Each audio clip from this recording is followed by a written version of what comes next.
জিনিসটা যাবো সেটা হচ্ছে পাইথনের বিভিন্ন ধরনের অপারেটর। তো অপারেটর বলতে আসলে কী বোঝানো হয়, একটা প্রোগ্রামিং ল্যাঙ্গুয়েজ কিন্তু তৈরি করা হয়েছে মূলত গাণিতিক অপারেশনের জন্য। তো এখানেও পাইথনের বিভিন্ন ধরনের অপারেটর আছে। তো আমরা ফার্স্ট যে জিনিসটা নিয়ে আলোচনা করবো সেটা হচ্ছে এরিথমেটিক অপারেটর।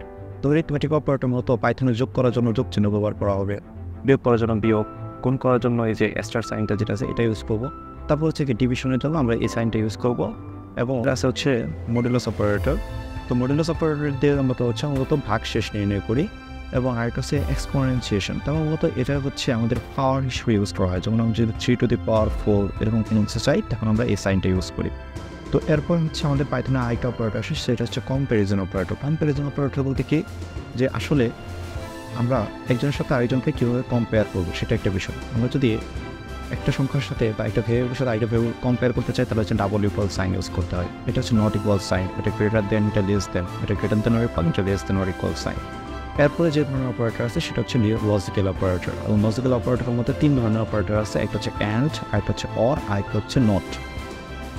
অ্যান্ড অপারেটরের ক্ষেত্রে আমাদের সবগুলো কন্ডিশনকে সত্য হইতে হবে, তাহলে অ্যান্ডের আউটপুট আসবে সত্য। আর অরের ক্ষেত্রে আসবে হচ্ছে যে কোনো একটি কন্ডিশন যদি সত্য হয় তাহলেই দেখা যাবে কি সেটা সত্য হিসেবে রিটার্ন করবে। তো আমরা যদি একটু এটা প্র্যাকটিস করি তাহলে একটু ভালোভাবে বোঝা যাবে। তো প্রথমত আমরা একটু দেখি যে আমাদের আসলে যোগ করার জন্য কী ধরনের অপারেটর ইউজ করি। যেমন দেখলাম 5 যোগ 9, আমি এটাকে রান করলাম, দেখেন আমাদের 14। আমি 5 থেকে বিয়োগ করলাম 9কে, দেখেন -4। আমি 5-এর সাথে 9কে গুণ করলাম, তাহলে 20। এটা দিয়ে গুণ করতেছি হবে, ঠিক আছে। তারপর ভাগ করবো, ধরেন 20 ভাগ 4 লিখলাম, দেখেন আমাদের 5.0 চলে আসছে। তারপরে এখন হচ্ছে ভাগশেষ অপারেটর একটু দেখি। তো ভাগশেষ অপারেটর কীরকম, যেন আমি 16কে সাপোজ 17কে ভাগ করতেছি হচ্ছে ধরেন ভাগশেষ বের করবো 17কে 3 দিয়ে। তো আমরা যদি ভাগ করি 3 দিয়ে 17কে ভাগ করলে যাবে হচ্ছে 3 5 15 এবং 2 অবশিষ্ট থেকে যায়, সেটা কিন্তু ভাগশেষ। তার মানে আমরা ভাগশেষ অপারেটর হিসাবে যে মডুলাস যে অপারেটর বা পার্সেন্টেজ যে সাইনটা এটাকে আমরা ব্যবহার করতেছি। তো এটা একটা বিষয়। তারপরে আমরা যে পাওয়ার হিসেবে যেটা ব্যবহার করা হয়, ধরেন আমি 5⁻2 লিখতেছি, মানে 5 এর স্কোয়ার, তাহলে হচ্ছে 25 রিটার্ন করতেছে। আমি সাপোজ 5⁻3 লিখলাম, দেখেন 125 রিটার্ন করতেছে। তো এই ছিল হচ্ছে আমাদের বিভিন্ন ধরনের গাণিতিক অপারেটর। তার মধ্যে কী কী আছে, যোগ, বিয়োগ, গুণ, ভাগ, মডুলাস এবং হচ্ছে কি এক্সপোনেনশিয়েশন। তো এরপরে যেটা আছে একটু আমরা দেখি, সেটা হচ্ছে কি যে আমরা দেখবো হচ্ছে আমাদের কম্প্যারিজন অপারেটর। তো কম্প্যারিজন অপারেটর কীরকম, যেমন আমি বললাম 1 = 1, দেখেন সে আমাকে সত্য হিসেবে রিটার্ন করতেছে যে হ্যাঁ 1 তো 1-এর সমানই। তার মানে কি, আমি 1-এর সাথে 1-এর কম্পেয়ার করলাম। আমি বললাম এক্স নামে একটা ভেরিয়েবল করলাম, বা ধরেন একজনের এজ 1, আমি বললাম তার এজ হচ্ছে 24, আরেকজনের এজ হচ্ছে S2, আমি বললাম যে তার এজ হচ্ছে 25।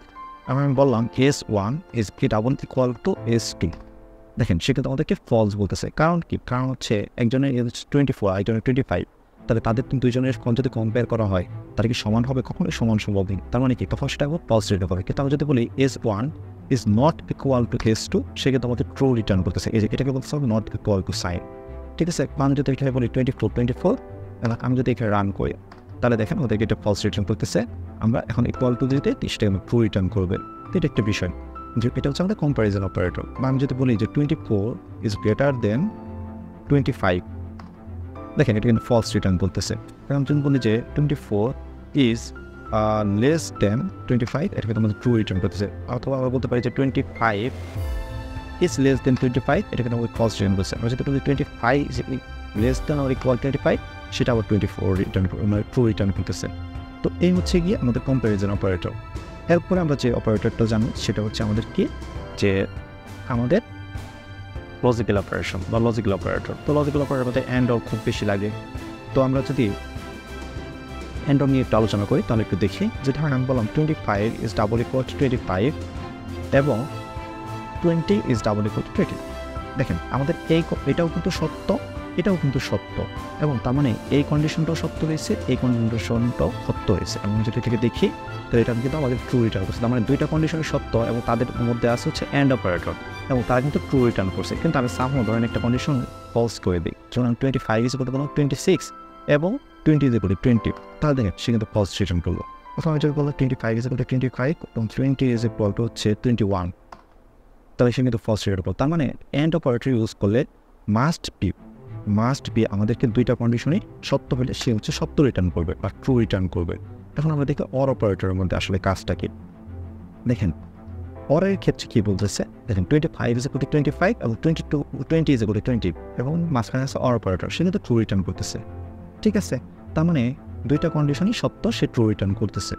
এখন একটা বিষয় হচ্ছে এরকম যে আমি ধরেন চাইলাম যে আমি বললাম যে 25 ইজ ইকুয়াল টু 26 অথবা 20 ইজ ইকুয়াল টু 20, সে কিন্তু ট্রু রিটার্ন করতেছে। তার মানে কি অর অপারেটরের ক্ষেত্রে যে কোনো একটা কন্ডিশন সত্য হইলে সে সত্য রিটার্ন করবে। কারণ আমি এখন লিখে দিলাম এখন 20 ইজ ইকুয়াল টু 21, এখন কিন্তু দুইটা কন্ডিশনই ফলস হয়ে গেছে। বা 25 কখনো 26 এর সমান না, 20 কখনো 21 এর সমান না, এবং তার মধ্যে হচ্ছে অর অপারেটর, সে কিন্তু ফলস। তার মানে আরেকটা জিনিস বুঝলাম যে অ্যান্ড অপারেটরের ক্ষেত্রে সবগুলো কন্ডিশন সত্য হইলে একমাত্র ট্রু রিটার্ন করবে, এবং অর অপারেটরের ক্ষেত্রে যে কোনো একটা কন্ডিশন সত্য হইলে সেটা ট্রু রিটার্ন করবে। তো এই হচ্ছে গিয়ে আমাদের বিভিন্ন ধরনের অপারেটর নিয়ে আলোচনা। এরপরে যে জিনিসটা নিয়ে আমরা আলোচনা করবো সেটা হচ্ছে আমাদের ইনপুট আউটপুট। হ্যাঁ, তো আমরা আউটপুট নামে যে ফাংশনটা আছে সেটা হচ্ছে প্রিন্ট, এই ফাংশনটা নিয়ে আমরা অলরেডি কাজ করে ফেলেছি। এখন আমরা যে ফাংশনটা আলোচনা করবো সেটা হচ্ছে ইনপুট নামের একটি ফাংশন। তো ইনপুট বলতে কীরকম, যে আমাদের তো ইনপুটের উপর বেস করে হচ্ছে আউটপুটকে দিতে হবে। তো এর আগে আমরা একটা প্রবলেম সলভ করি। যেমন ধরেন আমি একটা বললাম যে আমাদের একজন স্টুডেন্ট আছে, সেই স্টুডেন্ট সাপোজ ম্যাথে একটা মার্কস পেয়েছে, মার্কস পেয়েছে হচ্ছে ধরেন 20 বা ধরেন 80 পেয়েছে, এবং ফিজিক্সে সে পেয়েছে 70। এবং তাহলে আমি যদি বলি টোটাল মার্কস কত হইল, টোটাল মার্কস থেকে সে ম্যাথের মার্কস আর ফিজিক্সের মার্কসকে আমরা যোগ করে দিতে পারি। ঠিক আছে, এখন যদি আমরা টোটালকে দেখতে পাই, যেভাবে দেখতে পারি, বা আমরা এখানে প্রিন্ট নামক যে ফাংশনটা আছে এখানে লিখে সেম রিটার্ন করবো। তাহলে দেখেন কী হলো যে ম্যাথে সে পেয়েছিল হচ্ছে 80 এবং ফিজিক্সে সে পেয়েছে হচ্ছে 70, এবং টোটাল যদি বলি টোটাল হচ্ছে 70 যোগ 80, তার মানে 150। তো 150কে সে রিটার্ন তুলতেছে। তো এটা একটা কি আমাদের ছোটোখাটো একটা প্রোগ্রাম করলাম, যে যোগের একটা প্রোগ্রাম করলাম। তো এখন দেখেন এখানে একটা বিষয় হচ্ছে এরকম যে এখানে আমরা যদি ম্যাথের টাইপটা দেখি সেটা কত কি ইন্টিজার। আমি যদি বলি যে টাইপ অফ ফিজিক্স কি, সেটাও কিন্তু ইন্টিজার। অথবা আমি যদি বলি টাইপ অফ দ্য টোটাল এটা কি, সেটাও কিন্তু ইন্টিজার। তার মানে ইন্টিজার টাইপের ভেরিয়েবল কিন্তু একটা ইন্টিজারই রিটার্ন করতেছে। আচ্ছা ঠিক আছে, তো এরপর আমরা কি করতে পারি আসলে। এখন ধরেন সাপোজ আমি বললাম যে আমাদের এই যে ম্যাথ যেটা আছে, এই ম্যাথ এখানে যদি আমি সাপোজ এইভাবে ডাবল কোটেশন সাইনের মাঝখানে ভ্যালুগুলোকে লিখলাম এবং আমি এটাকে রান করলাম, আবার এটাকে রান করলাম, দেখেন এখন কিন্তু চেঞ্জ হয়ে গেছে আউটপুটটা। এখন সে কিন্তু 80 আগে দেখাচ্ছে, তারপরে 70 দেখাচ্ছে। এটা দেখানোর কারণ কি, সে কিন্তু ম্যাথমেটিক্যাল অপারেশন করেনি, সেখানে কী করছে স্ট্রিং অপারেশন করেছে। কীরকম, যেমন বলি টাইপ অফ দ্য ম্যাথ, এখন দেখেন কী হচ্ছে, এটা কিন্তু ইন্টিজার টাইপের ভেরিয়েবল থাকবে না, স্ট্রিং হয়ে যাবে। তার আমি বলছিলাম যে আমাদের যদি ডাবল কোটেশনের মধ্যে আমরা যাই লিখি সেটাই স্ট্রিং হিসেবে কাজ করে, এবং এই কারণে কী হয়েছে যে স্ট্রিং প্লাস স্ট্রিং, তার মানে 80 পরে 70 এসে গেছে। এই হচ্ছে বিষয়, এখানে কিন্তু ম্যাথমেটিক্যাল অপারেশনটা হয়নি। তো এই পরে আমরা যে জিনিসটা জানবো সেটা হচ্ছে যে কীভাবে একটা ইনপুট নেওয়া লাগে। কীভাবে একটা ইনপুট নেওয়া লাগে বলতে কি, যেমন ধরেন সাপোজ আমি কারো কাছ থেকে তার এজটা জানতে চাচ্ছি, আমি লেখা দিলাম যে প্রিন্ট, আমি লিখলাম what is your age, what is your age. ঠিক আছে, তো হোয়াট ইজ ইউর এজ, এখন আমাকে তো এখানে একটা ইনপুট দেওয়ার জায়গা লাগবে, কোথায় আমি ইনপুটটা দিব। তো আমি চাচ্ছি এজ নামক একটা ভেরিয়েবল ক্রিয়েট করতে, এবং এই এজ নামক ভেরিয়েবলের ভিতরে আমি চাচ্ছি ওই ইনপুটটা নেওয়ার জন্য। দেখেন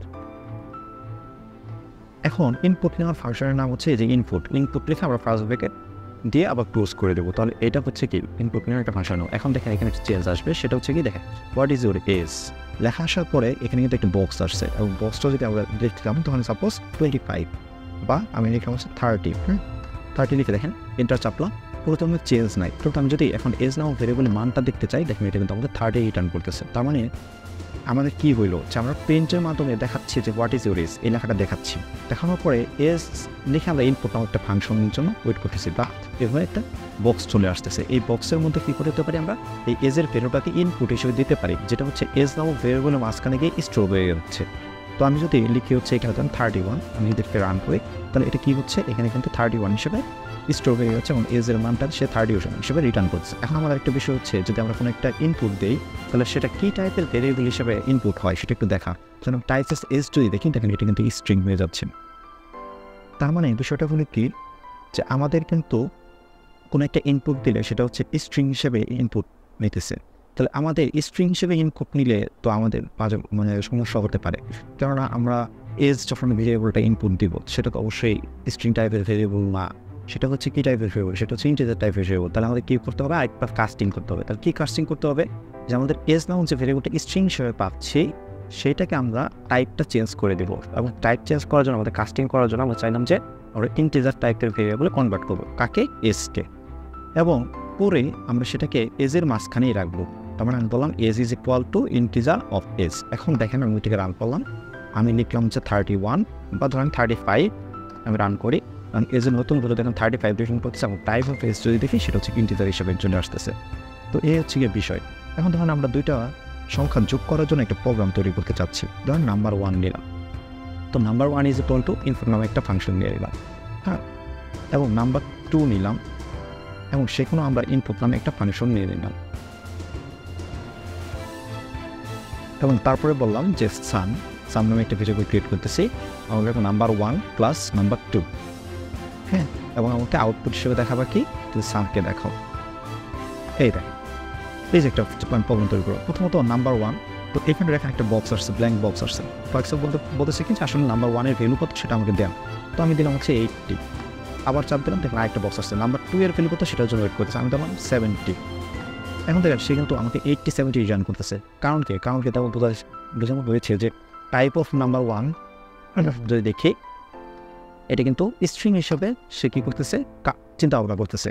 টাইপ অফ 2 যদি বলি সেটাও স্ট্রিং হিসেবে চিন্তা ভাবনা করছে। কিন্তু আমাদের দরকার কি, আমরা যদি যোগ বিয়োগ করতে চাই সেখানে আমাদের ইন্টিজার অথবা ফ্লোট টাইপের ভেরিয়েবল লাগে, তাহলে আমাদেরকে কাস্টিং করতে হবে। তাহলে আমরা চাইলে এখান থেকে সুন্দর করে নাম্বার 1-কে ধরেন ফ্লোট টাইপের কাস্টিং করে দিলাম। তো নাম্বার 1 হচ্ছে একটা ফ্লোট টাইপের ভেরিয়েবল, এবং সেটাকে আবার নাম্বার 1-এর মাঝখানে স্টোর করে দিলাম, ঠিক আছে। এবং সেম কাজটা আমরা নাম্বার 2-এর ক্ষেত্রে করতে পারি, নাম্বার 2, এবং আমি যদি বলি এখানে নাম্বার 2, তাহলে দেখেন কি হচ্ছে, আমরা ধরেন সাপোজ এখন আবার 8 চাপলাম, 70 চাপলাম, এবং দেখেন সেটা কিন্তু দেশ হিসেবে রিটার্ন করতেছে। এবং যদি আমি টাইপ অফ নাম্বার 2 দেখি, আমি দেখেন সেটা কিন্তু ফ্লোট হয়ে গেছে। তার মানে কি, আমি প্রথমত নাম্বার 1 নামক ভেরিয়েবলের মানটা ইনপুট নিলাম, তারপরে সেই ভেরিয়েবলটাকে আমি ফ্লোটে কনভার্ট করে আবার নাম্বার 1-এর মাঝখানে রেখে দিলাম, ঠিক আছে। ছোটো ভেরিয়েবল হচ্ছে কি চলক, এবং কি এটা পরিবর্তনশীল, তারপর ধরনের সমস্যা নেই। তারপর আবার নাম্বার 2 আমি ইনপুট নিলাম, এবং নাম্বার 2 যে ভেরিয়েবলটা আছে সেটাকে আবার ফি করলাম, কাস্টিং করলাম, আবার সেটাকে নাম্বার 2-এর মাঝখানে রাখলাম, এবং নাম্বার 1 নাম্বার 2-কে যোগ করে সাম নামক ভেরিয়েবলের মাঝখানে রাখলাম, এবং সামকে আউটপুট হিসেবে দেখাই দিলাম। তো এই হচ্ছে কি মূলত একটা বেসিক প্রবলেম। তো এই লাইনগুলোকে আমরা চাইলে আরেকটু ছোটো করতে পারি, শর্ট করতে পারি। কীভাবে শর্ট করা যেতে পারে, যেমন ধরে দেখেন আরেকটু যদি আমরা বিশ্লেষণ করি, যেমন হচ্ছে এখানে আমি চাচ্ছি যে এই নাম্বার 1 ইনপুট, এইখানে একটা স্ট্রিং পাস করি। স্ট্রিংটা হচ্ছে what is your first number. এতে করে কী হবে, এতে করে এই লেখাটা আসবে, এবং সে কিন্তু একটা ইনপুট নেবে। আমি যদি একটু দেখি, আমরা প্রথমটাতে দিলাম, দ্বিতীয়টাতে না দিই, দেখেন what is your first number, এখন কিন্তু বক্স আসছে। তার মানে এখন আমি লিখলাম হচ্ছে ধরেন 80, তারপরটা কিন্তু কোনো লেখা আসে নাই, কারণ কি আমি এই পরটাতে কোনো লেখা দেই নাই। এখানে আমি লিখলাম 70, এবং দেখেন সে আমাকে রিটার্ন করতেছে। তার মানে আমরা চাইলে একটা প্রবলেমটাকে সুন্দর করতে পারি। কীভাবে সুন্দর করতে পারি, সেটা হচ্ছে যে আমি number 1 is equal to input লিখলাম what is your first number, তারপর আমি নাম্বার 2-তে চাই, নাম্বার 2-তে গিয়ে লিখলাম what is your second number, তারপর আমরা হচ্ছে এখানে যোগ বিয়োগ করে ফেলি।